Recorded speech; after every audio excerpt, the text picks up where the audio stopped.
Samantha Salazar, welcome to the Toolbox for the Trades podcast. Thank you. Thank you. Thank you You for are, having me.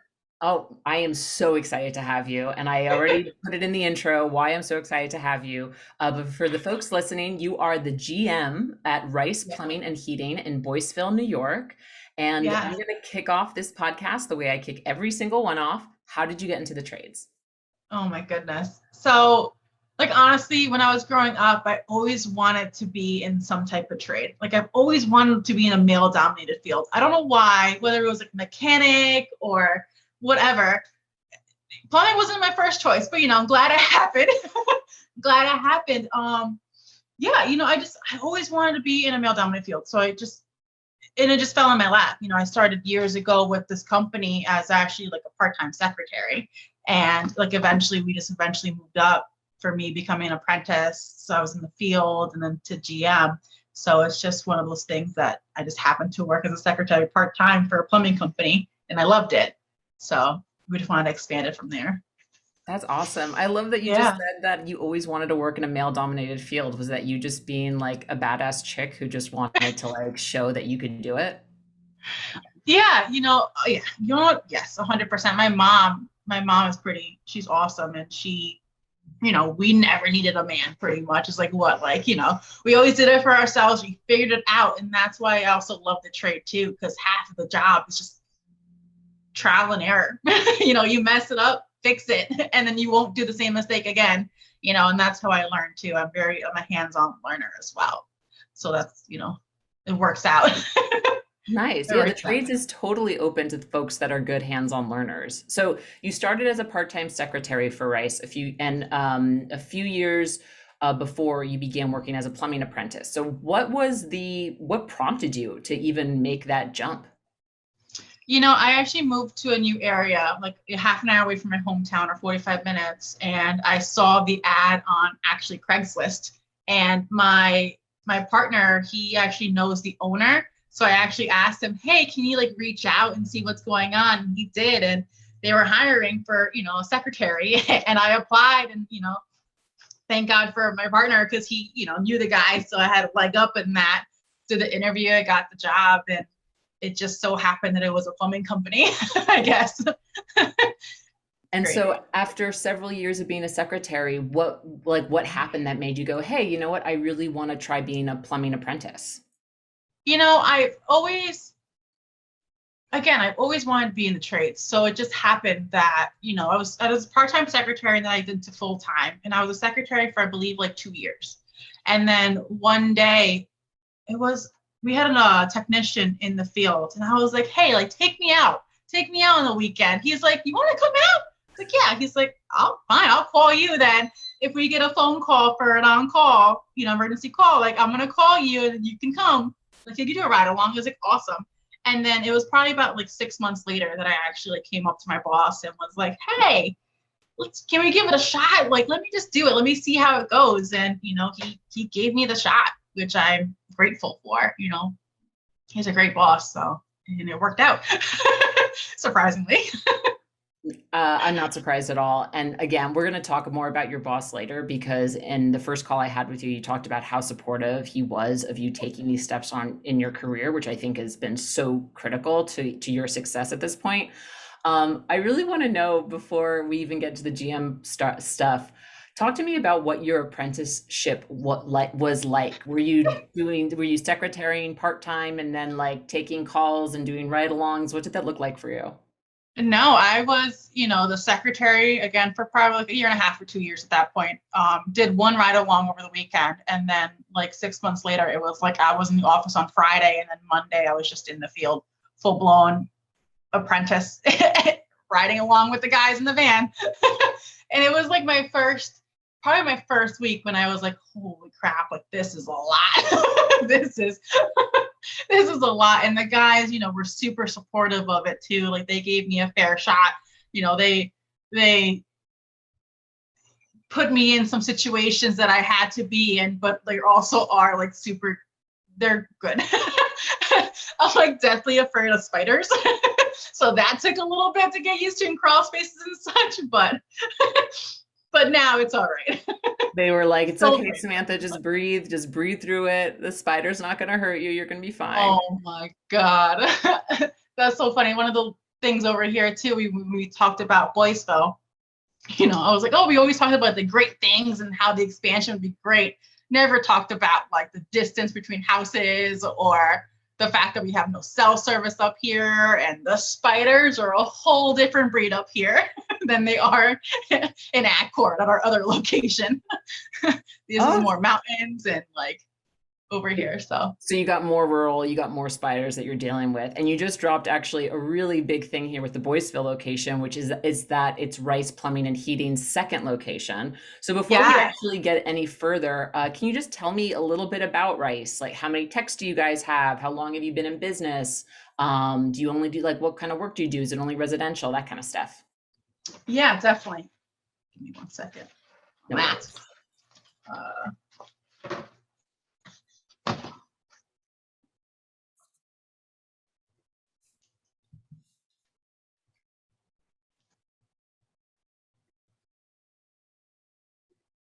all right. So yeah, we actually have 8 guys right now, between apprentices and technicians. Aaron, who's the owner, he started the business about 20 years ago, in Accord. So he's the owner. He's actually like super inspiring too. So like even though he's the owner, like he'll be the first one to step up and like climb in like this disgusting pit and like diagnose a failed pump or something like that. It's great. Or he'll be the first to help with any issues too the guys or myself come across. We could be having for however much time, and we call him. He's like, okay, do this, this, and this first, and then like we do it, and we're like, oh, we never even thought about that. And he thought of it because he's been doing it so long.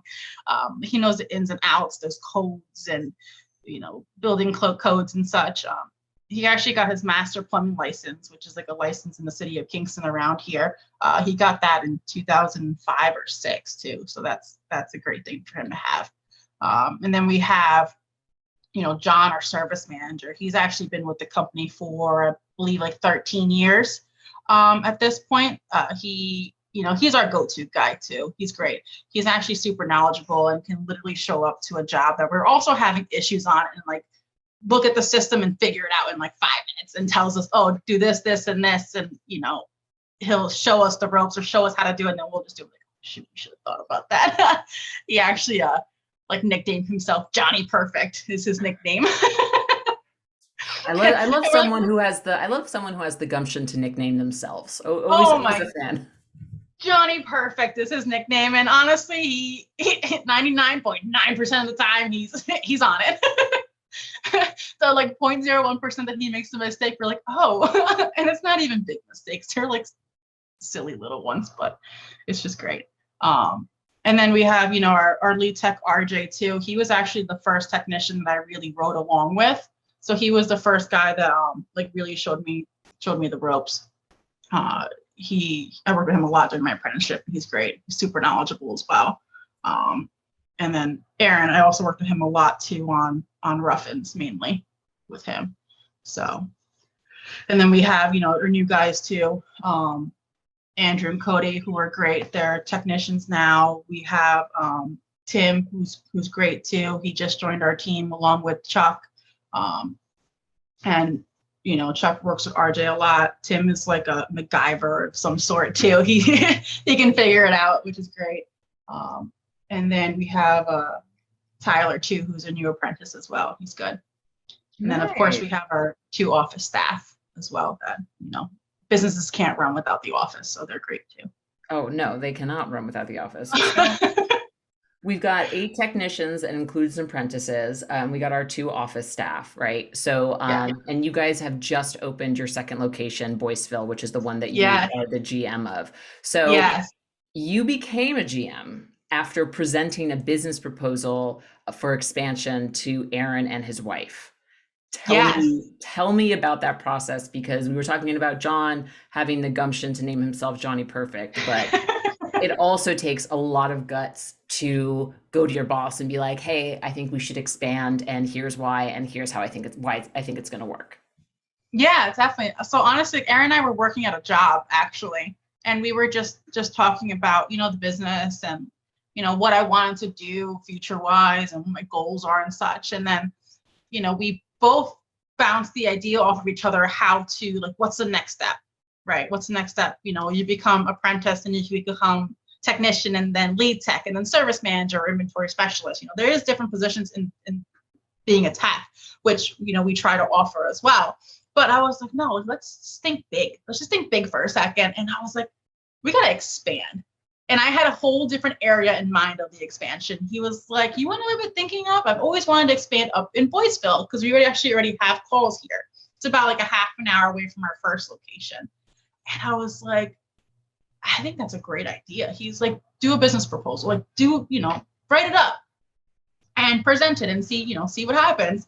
I was like, all right. So I spent a good time on this proposal, trying to figure out the ins and outs and money and investments and properties up here and customer base and all that stuff. And I just wrote it up. It took me like 2 weeks and try to figure out, the backup plan too. I always have a backup plan for everything. It's like a fault, I guess, of my own. My boss tells me, he's like, you never have a backup plan. Just do it. Like, okay. Okay. But yeah, so it's just, I wrote it up. I sent it to him first and then I sent it to his wife. And, we had a meeting about it too, a couple of the month after when they thought about it. And, she had ground rules and we followed it. And now we're here. We're here and operating. That's Great. insane. So how long from you creating that business proposal, sharing it with Aaron and his wife, how long did it take from you presenting that to the location being open and operational? Less than 9 months. Dang. And what was that experience like watching that happen? Oh my God, surreal. It was just, it's crazy. Like little old me. Like what, 4 years ago, I was a farm tech at CVS. You know what I mean? And now trying to run the show over here, doing both the office side and, meeting with customers too. It's insane. And doing, these type of interviews and meetings with we have a chamber of commerce over here too. So dealing with the chambers too, which is great. They're super supportive and, just everything, advertising, marketing, hiring, it's a whole different other ball game now. And I wouldn't change it for the world. It's great. I can tell just by talking with you how passionate you are about the work that you do. And I'm so happy for you. Like, this is awesome, Samantha. So I would love to know about this process of opening a new location because we have folks who of all different sizes who listen to this show. We got big guys who've been in business for years. We got smaller guys that are looking to open up their own location. Looking back on those 9 months, and even now that you've been open for a little while, what's one thing that you would do differently if you could go back in time?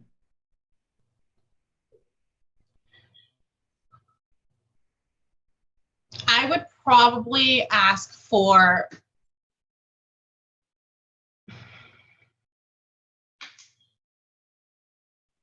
no.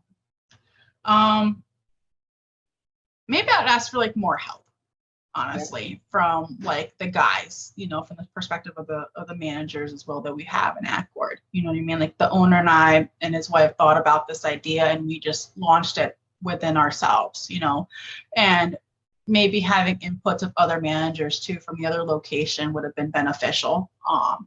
Right now they are doing their best to help us out. We can all work together because we are one company.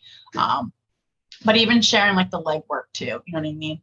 Because I was trying to go through, because we have planning boards over here, and they were very particular of what companies and what businesses could open in this particular township, I guess.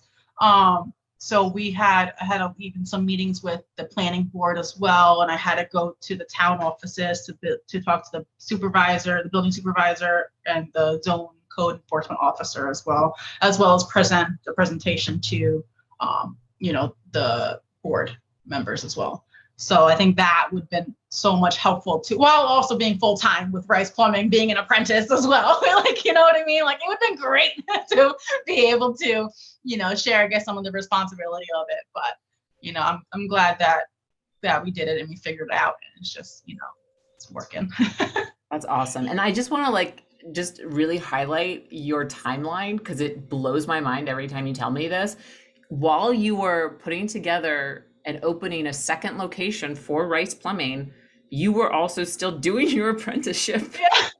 Not many people do that jump. Not many people are like go from apprentice to GM. Like that is not a trajectory you see often. I would love to talk a little bit more about that. What was that like for you? Yeah. So I've always had, like, again, I think my mom was a single mom. She has her own floral business for like 23 years now in Rhinebeck. And she's my role model when it comes to business. And that's actually one of the hardest jobs I've ever had in my life, was working with my mom, because business is business, personal separate and family separate. Like, they don't go together. My mom's fired me before, like, and I like was crawling back from my job back because I was late. like she's no joke. And and I learned from her, and she 23 years, I was a kid at that point when she first opened it up, and it was just pretty much her doing it on her own. And even now, so she's successful now with the flower shop, and she does weddings all the time. So my work ethic has always been there because of her. And so I've always wanted to be better and strive to be better and do better financially for my family. I have a 10-year-old daughter, and it's everything I do is for her. So I want to make sure that I actually have a career and that she can also look up to too. You know what I mean? Like, people don't do well in college. People don't do well in school, and it is what it is. And I would love for her to go to college, but I'm like, okay, if you don't choose college, you're going to a trade school. Like, you're doing something. You're not going to take a year off. Like, you are either going to college and doing something that way, getting a degree, or you're learning a trade. And then you have that. So it's just, it's insane. It's great though. And I just can't believe that I actually got the opportunity to do it. And I worked very, very hard for that, and even still do, just to make sure that we are on top of our game with everything that comes our way too. And my customers have been great so far, which I'm grateful for. That is Grateful so for them. awesome. That is so Yeah. freaking awesome. I'm just gonna I'm just gonna talk about how much I love this interview like the whole time, if you don't mind. So real quick, just to get timeline in order, what year when did you open the Boiceville location? We just opened it. Technically, the doors opened, or service opened in April. But April we 20, really 2021. April And then we 2021. actually, yeah, that's when we got our space. And then we took some calls then. And then in June is when we really took off. So a couple months ago. So now that you've been operational for a couple months, what are some of like the biggest lessons that you've learned? Oh, goodness. um, honestly, it's time management and being able to, or trying your best to get to the calls that are coming in too. Unfortunately, there are some times that you are like, listen, like, I can't do it today, but I can go tomorrow with certain things. Emergency service is half our business. Any plumbing business, heating business, especially now with winter coming up too. Our no heat calls are coming in soon. So, our emergency calls, we try to take precedent over, non-emergency calls. So we're trying to balance everything out right now. Again, I'm doing the office work, and I'm also in the field as well in my own truck. So it's just balancing and time management and being able to actually do the office stuff as well as being in the field.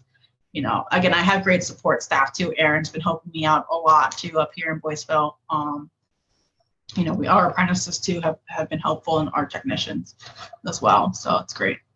It really sounds like you have an awesome team. And I just want to clarify that in addition to doing the GM duties, you are still getting in a truck and running calls and also taking calls Yeah. from customers. Yeah, it's intense sometimes. And the worst part is I have no service half the time. So we're in the process of figuring that aspect out soon. Sure. And and hiring office help as well. Or technician help. Anybody. Anybody. Well, we'll talk about hiring in a second, but before we even get there, talk to me about some of the reactions you've gotten from your customers since you started running calls. Oh my goodness. I've overall have gotten really good feedback from my customers so far, especially in Boiceville. Oh my God, they love it. Yeah. they, even today, I was with Aaron today, we were doing a quote, and, the guy was one of the customers, a gentleman was like, I just want to say this. I'm like, what? He's like, I am like happy that I actually see a female like in the field doing this. I was like, oh, thank you. And that's around about the feedback that we get. And, I think more women should be in the fields. We, like it or not, we can do it. We can do it. Like, why not try it? And, if you have somebody who will let you do it, fucking run with it. Sorry. Hey, girl. Run with it. Run with you it. know, Indeed. I mean, there's some people that, there are some people that on the phone, but okay, when your technician gets here, I'll explain it to him. I'm like, okay, I'll be there tomorrow, but okay. They're like, oh. And then I show up and like, oh, are you Samantha who I spoke to on the phone? Yep, it's me. It's me. I got whistled at a job that actually Aaron and I were doing as well. Oh yeah, I got whistled at and then called, hey darling. And, oh my God. And Aaron was like, okay, you're anything but a darling. I was like, I know. Darling. Whistle that. Unfortunately, you still get that. I had an electrician too at a job that, I was like, oh, good for you. Good for you for trying. I'm like, okay, let's relax a little bit. I don't know what I don't know what upsets me more, the patronizing electrician or the whistling and the hey darling. Definitely Yeah, things he was that wearing pajama pants. I'm like, let's talk about that real quick. I just want to highlight that just to showcase that female technicians may have different experiences than male technicians. But it sounds like the team that you've been on has just been so supportive of you and just so excited for you to learn this trade. Yeah, no, I hope so. I hope so. And that's the vibe that I get from them. So I'm again super grateful for it. That's awesome. So let's go Yeah. to Aaron because you mentioned him already a bunch of times on this call. And in our first call when we met, Aaron Rice, the owner of the company, you said that he really gave you a shot. It sounds like he really did that, but also cultivated a working environment that made you feel safe and secure. Is that right? Yeah, no, absolutely. And he'll be the first one to defend, anybody in the company. And he's awesome. He's super employee oriented too and family oriented, you know what I mean? So like no matter what, our family comes first. And even that too, people always assume that like I've gotten, or going back to like the women in the field thing, I've gotten so many people that are like, oh, are you like this particular technician's wife, or are you family of Aaron? Like, why, you're in the field, are you his daughters? Or are you, I'm like, no, just started working for him a couple years ago or 3 years ago. So, but I totally forgot your question. no, you're totally fine. I was just saying, like, it sounds like he's just created a really safe and secure environment for you guys. Like, just really Oh, one wow. where you felt like you could go up and say, hey, I want to be an apprentice, and more, hey, I want to be the GM of your new location. Yeah, no, definitely. He will give any opportunity to anybody who has an idea and has a backing for that idea too. I mean, you show him the proof or the evidence, of what you want to do and why. And if it makes sense, he'll do it as long as you are there and you are committed to it. When you lack your commitment to something, it's when it's like, all right, maybe we should hold off on this, but I'm super persistent when it comes to certain things. And which is again a fault of my own too, because I want things done a certain way. I want things done now. The patience part of it of me is not really, but no, he's good. And the guys have been amazing with me about it too. That's just awesome. And even going back to the guys as a whole, I mean, I know Rice has been in business for how many years? 20 years. We celebrated our 20-year anniversary this year. Congratulations on 20 years. Thank It you. sounds like, I mean, between John, I think you said has been with him for 12 years. Sounds like a 13, couple, yeah. 13, a couple of these guys have been with him for a while. You've been there for at least 3 years. Like, Yeah. what We is have it? the office manager too. She's been with him for I think 8 years now, 8 or 9 years now at this point. So I mean, besides him giving everyone a shot, being very employee oriented, family oriented, is there anything else about him that really makes the team want to stay with him and be at Rice? Again, it's the opportunity that he gives too. I mean, you can make a career working for Rice Plumbing, and that is something that you don't find in a lot of companies. You know what I mean? You don't ever want to be stonewalled, or you don't ever want to be like, okay, this is the maximum that you can get to. You don't want that. So he always gives opportunities out there to the people who deserve them and people who want them and try for them too. And you know what I mean? He'll make more work for somebody if this is like what they want to do, which is great. He he makes sure that we're taken care of and our needs are taken care of right now too, which, you can't find that anywhere. And that's what I like about small businesses versus corporate is that you are working for somebody who genuinely cares about you and your well-being. You know what I mean? So it's just, I've worked for corporations before and you're just a number at that point, unfortunately. And it works for some people. I love the corporation that I worked with before, years ago. They were genuinely good to me. But this is like a whole different other ball game, and it's just a good environment too. I just want to say I love that you're saying this because so often on this podcast we talk about how it's so important to connect with your employees to figure out what they really want and to give them, the path to success so that they stay with you. And you are literally a living, breathing example of like, yeah, this is what can happen. You can have a female GM at your second location if you give them the opportunity. So if Aaron listens to this, which I hope he does, I just want to pass along the kudos to him as a leader. And also to, I think, the rest of the team, because it sounds like he actually has just made a team of leaders that have just, one, welcomed you with open arms and other people who have joined the organization and have made it a really wonderful place to work, which is so, so hard to do. So congrats on finding that, man. That is so hard. I'm super lucky. I wouldn't trade it for the world. And I hope to work for Rice forever. And we have other ideas too of what we want to do in the future. So I'm down for it whenever we're ready. We have a 3-year plan, a 5-year plan. So let's get it. Can you tell me a little bit about that plan, or you want to keep it under wraps? So, well, we do want, I'll tell you a little bit. Give me a little preview. Yeah. Eventually we want to do another expansion to another territory, of course. If this is working out great. So we're going to give us some time. And then as soon as we get this up and running with its own staff, we'll be able to work on another expansion, another town or another territory. And then also we have a market around here too that we don't, there's definitely room for somebody else too, and it'll piggyback off of our plumbing as well. So it's a couple different certificates that we have to get, certifications that we have to get, some more equipment and such like that. But we're gonna go for it soon, hopefully. So nice. So scanning the existing markets you're in for new opportunities and looking at other markets to potentially expand to. Exactly. I love it. All right. So let's pivot back to being a female tech in a male dominated industry. We already talked about the whistling and the patronizing. I think that pretty much covers it, but how important having supportive colleagues and a supportive owner is to that growth. What advice would you give other women listening to this who maybe be thinking about pursuing a trade career, or maybe they were in your position just a few years ago where they're maybe a secretary or a CSR or an office manager, and it's like, well, crap, I want to get in the field too. Yeah, do it. You want to know what? Just do it. What's the worst that can happen? You know what I mean? If you try it, you might love it.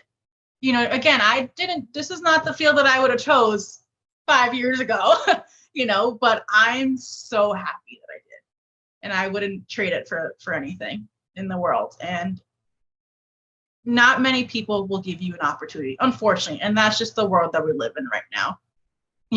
Women have to, in any type of male dominated field, sports, military, trades, anything like that, we have to work harder just to be at the same level or same respect level as men. And as long as you have the ambition and you know deep down inside that you can handle that, the patronizing, the look sometimes, the, you know, just, if you can handle that, you can handle being in the field. You can handle being around guys all day. You know, don't get me wrong, my mannerisms have been my mannerisms and, you know, some things I say have been a little wild, I guess, working with a whole bunch of guys all the time. But you know, it's just take a shot. What's the worst that can happen? It didn't work out. All right, do something else. Try another field. Yeah, that's all you can do. So in the podcast, which you do listen to, which is how I found you, or how you found me rather, and I'm so happy that you did. On this podcast, we talk a lot about, recruiting, and you guys do recruiting in a cool way that I want to talk about. But before even that, let's talk about recruiting women. What advice would you give men listening who want to hire and promote more female techs? I would make sure that you put your ad out there as, if you want to try this trade, especially apprentices, right? If you, let me see. I guess the broader that your ad is out there, the broader, hold on.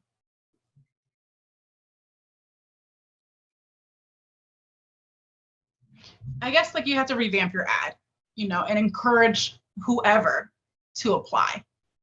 You don't necessarily have to say, hey, women, apply here, or encourage women to apply, submit application here. It's more of a, if you think that you can do this, and if you think you can handle this, just apply.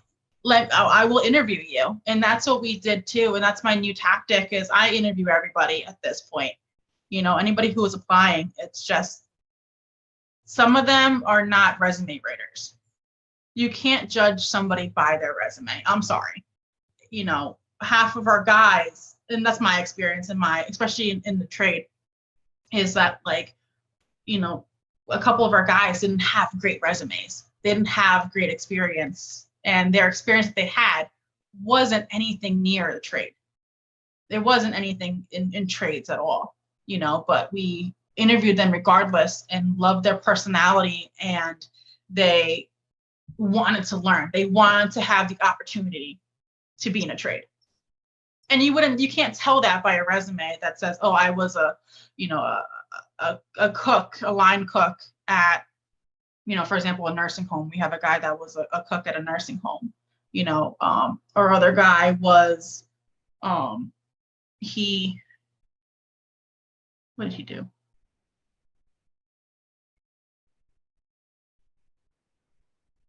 I forgot what Chuck did, but we have a guy too that had no experience at all in the field, or he did have a little bit of experience in construction like years ago, but based on his resume, normally you wouldn't necessarily call that person to come in an interview because they didn't have trade experience. I didn't have trade experience. Let's talk about that. I never even picked up a power tool at this point. I knew how to screw in a light bulb. I knew how to pump gas, but that's as far as I got, and then here you just have to do it. And that's why I interview everybody who applies. And, and people who want the job and actually want the job, they will show up. And you can usually tell by the first, 3 minutes of a conversation if they're somebody who's worth giving a shot for. You ask your questions and don't judge a book by its resume. Don't judge a book by its resume. Don't judge a book by its resume. But also, what are some of your signals when you're hiring or you're interviewing someone that is like, ooh, yeah, this person's the real deal. This person actually wants a shot, and I think that we want to give it to them. So I always look at body language and facial expressions. Every time that we bring up, why do you want to do this? Why do you want to choose plumbing? And their responses are usually, I just want to be in a trade. I want to be able to work with my hands. I can't be locked up behind a desk. I can't do certain, I don't want that. Like, I want to be in the trade. And if their face lights up as soon as they say that, like, that they want this bad, and they just haven't been given the opportunity to do it. So, and as long as they can complete a sentence, I'm just kidding. They can make eye contact with you, and they can, honestly, they can do a full sentence, and you're confident that they can actually talk to customers as well. Why not? And if it doesn't work out, it doesn't work out. And they also know it's not working out. You know what I mean? Like, if you have somebody who can't pull a well pump, like, they know they can't pull a well pump at that point. Like, they like, it's all hands are on deck when you're pulling this poly line up. Like, you can hold a T handle. They're like, I'll see myself out. Goodbye. Thank you for the opportunity. And honestly, I think that was like my first week too, was a pump. Andrew, who started too, his like first day, I think, was like this 450-foot well pump that I was on. We had, like 4 other guys that were on. We actually have a picture of it that I'll send to you too, of all of us after this well pump. And that was his second day, our first day. And I kept checking in on him. I was like, are you okay? As we're pulling this freaking well pump by hand, because that's what we do. And he's like, I'm good. All right, I just want to make sure. Like, this is your first day. You never know. And he didn't quit. He's been great. He's been great. He has a truck as well, and he's super reliable. And, customers love him. He's great. So, And I warn everybody too. I'm like, listen, this isn't a luxurious job. Like, you're not going to go home without some poop in your hair every once in a while. It's dripping on your face every once in a while when you open up a clean out, when you're trying to drain down a house and you're getting cocky and you're at the last thread and you like don't realize you're at the last thread and you just turn a little bit more, it comes gushing out. Like, You're like, it's going to be a dirty job. I have to note though, and I made a note in my notes, that you have a spectacular manicure though. I was like, wow, like, you have really, I know if you guys can go on YouTube and watch the full version of this interview, you will see that Samantha talks with her hands, and then she has a phenomenal manicure, which I actually found very surprising. I was like, wow, I wouldn't expect that. Not because of traditional gender things or anything. I figured if you worked with your hands, like, no way would you be able to maintain a good manicure. It's great. So that is one thing I actually like try to take pride in, and try to like remember that I am a woman, and and still have some womanly traits, I guess. And that is one of them. Thank you. You're welcome. I do that religiously now. I have to. It just makes me feel better. I used to get white polish though, and then I changed from the white polish because the white polish wasn't white after a week. Yeah, the white polish, ladies, gel is your friend. You got to get the gel on them. The UV light that you put your hands in, that works. Yeah, gel. Yeah.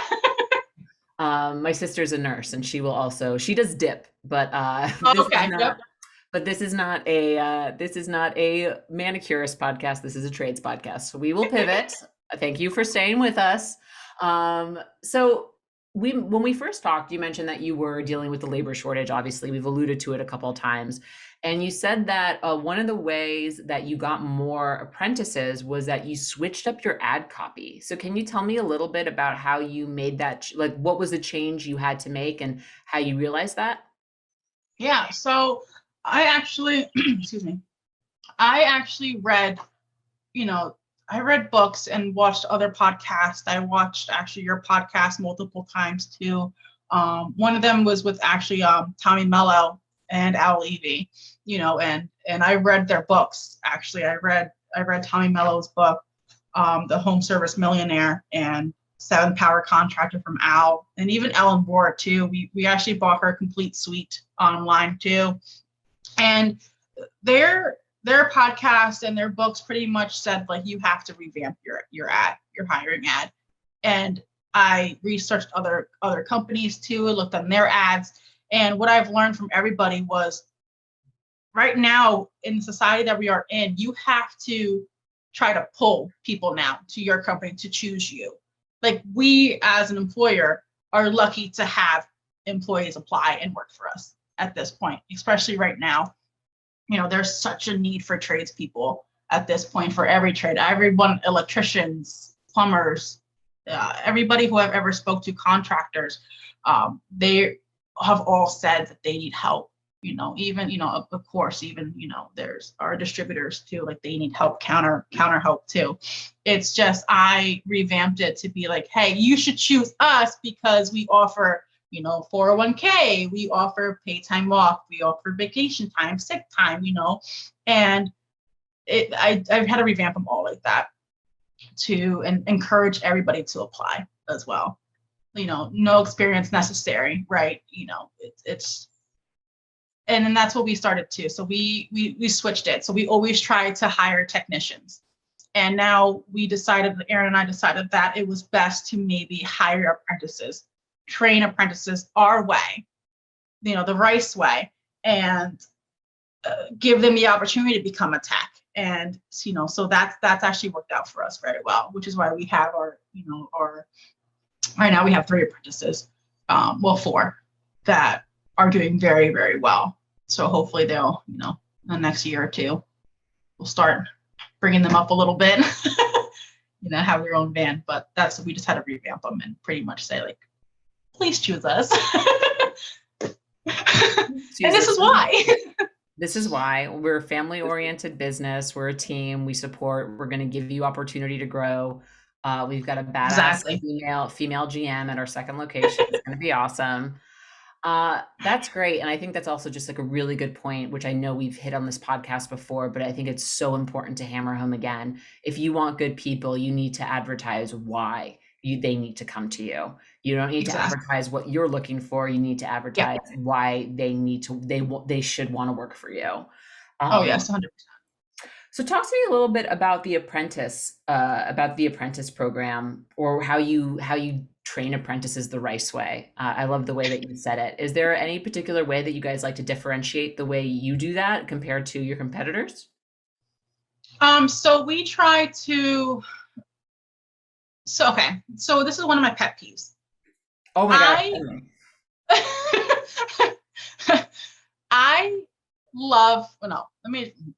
I hate when people call apprentices helpers. I believe that if you want real people to be able to become a technician, they are not your helper. They are your apprentice. They are here to learn the trade from you, the technician.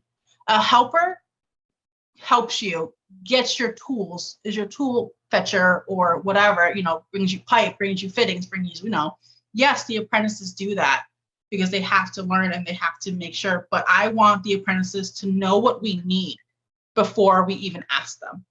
You know what I mean? You train them on how to do something, even putting together a toilet. That takes 10 minutes to put together a toilet, right? That's something though an apprentice can do. You can teach that or be like, hey, the instructions are in this. You got it. Just don't crack the toilet. Don't over tighten, but put it together. And then I'll teach you how to, put it with a new wax seal, new Johnny bolts on the flange. Like I'll teach you how to set it. But you just have to, I learned by doing it. So it's just, we try to train our technicians on what we would do our apprentices on what we would do as technicians, and give them opportunity to actually be hands-on and do stuff as well. And if they mess up, it's on us. It's on the technician that you're with. And I try to, anytime I'm with an apprentice, I try to reiterate that to them as well. Like, if you mess up, which is fine because it happens, our job as technicians and as, your trainer is to look over what you did and just make sure it looks right and it is correct. And if it's not, you can't get mad at them. You teach them, you tell them why it's not right. You show them the right way. You know what I mean? It's just, so we try to do that and try to give them the respect that they deserve as well, because they are giving you their time and they want to learn this and they want to learn it from you, and that's special. Like they don't, they can YouTube whatever, they can work in their own house. Like, no, they want to actually learn from you. So that's just one of those things. I love that. I mean, I think just that mindset shift of switching from they're not your helper, they're not your gopher, they're your apprentice. You're there to teach them. And I Yeah. think that's actually a really nice reminder. Any other pet peeves you have in the trades that you would like to share? Oh. For again, for folks who are not watching the video, she just pushed her hair behind her ear as she said "oh" in a very I'm about to spill some tea way, which I very much enjoyed. No, I mean we touched it. One of my pet peeves is, people who just assume that just because you're a female, like in the field, that you're related to like the owner, or you're related to the technician, or you're married or partner up with the technician, or like, oh, are you gonna actually crawl in that crawl space? I'm like, yeah, I am. You're welcome. You're welcome. And then at the end they're like, oh, I can't believe it. That's just one of the things too. Just give people a shot. That you have to, and you'll be surprised. Again, I'm surprised all the time. And it's great. It's great. I love that. Okay, Yeah. so give people a shot. Don't assume that a woman on the field is someone's wife or is married to or whatever, or someone's daughter, and call your apprentice. Or the fact that I'm a GM as well. Like I, interview people, and I was at a supply house a few weeks ago, and there was this older gentleman that came up and was like, "Oh, I see you open a new location in Phoenicia, which is the town next over." And I was like, "No, we opened it in Boiceville." He's like, "No, you opened it in Phoenicia." I'm like, "Okay, okay, yeah, sure." He was like, "All right, yeah, I'm gonna stop by when the owner's there, and apply for a job. You guys hiring?" I'm like, "Yeah, we're hiring, but you're gonna have to give me a call because I'm always in and out at this point. Like, I run service calls." He's like, "Oh, I'll come in whenever, and I'll wait for the owner." I'm like, "Okay." You're like, "You're not gonna get him right now. Like, you should probably call." Again, I'm reiterating this. You should probably call. He's like, "All right." He's like, "Wait, you run service?" I'm like, "Yeah, I run service." I run service. He's like, "Oh, okay, that's crazy." I'm like, "Okay." And meanwhile, at this point, and the counter guys, because we know them, we talk to them every single day, they're just looking at me and I'm looking at them like, what? Like, get me out of here.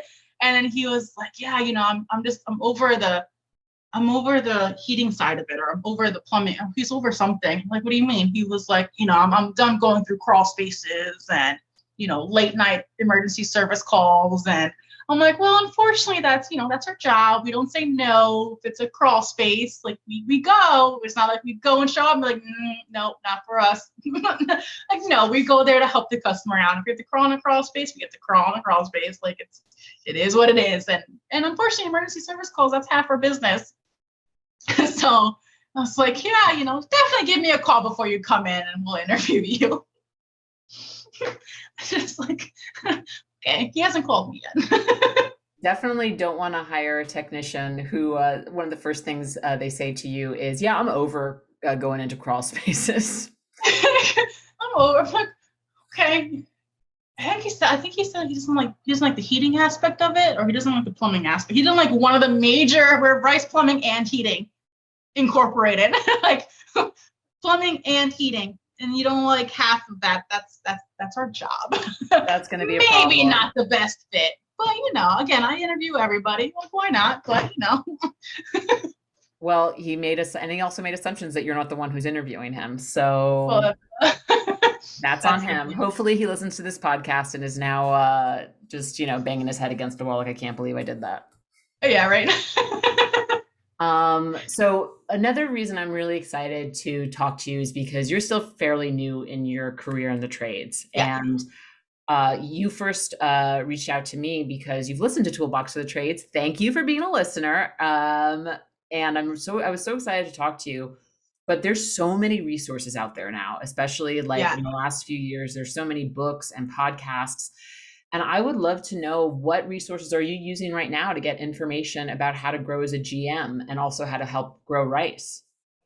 Yeah. So, like I said before, those three people have definitely, in my opinion, shaped the trades program, right? So they're great business coaches. Even, I talked to Chris Crew before. Again, I read Tommy Mello's book, how, he's in plumbing mechanical, and even Ellen, I have Ellen's actually, where is it? Hold on. She's showing me Ellen Rohr's book, and I'm so happy about this because I absolutely love Ellen. She's like one of my favorite people. She's amazing.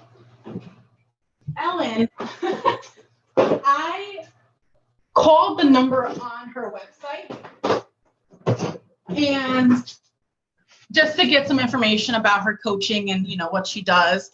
And it was like her actual personal cell phone number, it sounded like. And I freaked out. So I hung up. Like, oh my God, I called like the wrong number. Like I accidentally called her cell phone, freaking out. And then like 15 minutes later, she called me and was like, oh, this is Ellen Rohr. Like I just missed a phone call. And I'm like, oh my God, I met a superstar. Like I am talking to like God at this point. I was like, oh my God. So like giddy, and she was like, oh, I'm just getting my hair done. I had like 15 minutes. I'm just calling you back. I was like, oh my God. And I told her a little bit about rice too. So it was a great, like, quick conversation that she had. And she convinced me really quick, or I knew that I was going to do before, but because Aaron and I wanted to, but we bought, the complete the complete suite, which has like the weekend biz plan. We're supposed to like set up your business plan like through a weekend, right? So like you start on like Saturday at 8:00 in the morning, and it gives you step by step of what you're supposed to do every few hours. The bare bones biz plan too. Like I have a whole binder of it too, and Where Did the Money Go was a book that she had. So she had so many different things that were available, and resources online that are available that we took advantage of too, and we just tried to try to incorporate a little bit of everything in our business.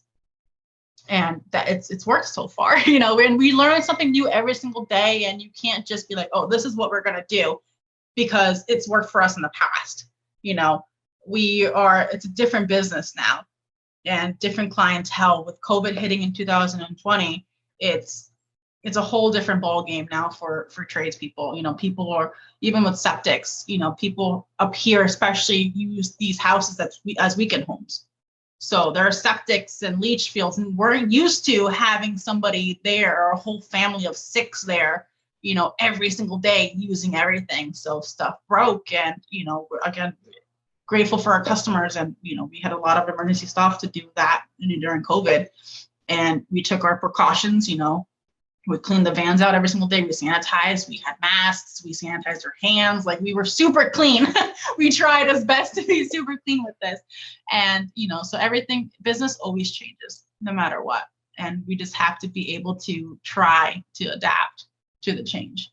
And that's why I like to listen to like every podcast. I like reading books. Aaron's a big reader too. And he's read Zig Ziglar's books. He's read so many different type of business books, and this is his business. This is his baby. So that's, it works out.